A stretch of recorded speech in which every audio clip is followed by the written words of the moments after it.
Welcome to Rai University Ahmedabad. Introduction to Basic Electronics. We can't imagine life without technology. The technology sector has changed and developed many products. The technology is providing many advantages. Mobile phone can be seen as the most used present day phenomena in this fast growing time. Mobile phone is a revolutionary step in the field of telecommunication. Now we will study the different components which used in the procedure of mobile repairing. Electronics. Electronics is distinct from electrical and electromechanical science and technology, which deals with the generation and conversion of electrical energy to and from other energy forms by using wires, motors, generators, batteries, switch, transformer, resistors and other specific components. Circuit is divided into two parts, that is analog and digital.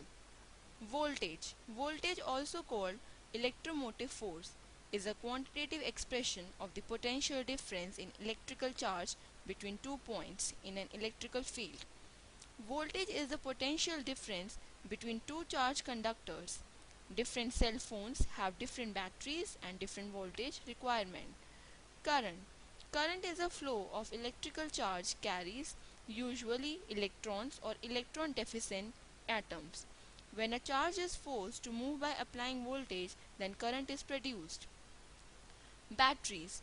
All batteries are portable energy source featuring three basic components in each cell, that is anode, cathode and electrolyte. Batteries commonly used to recharge mobile phones. Capacitor is a like battery.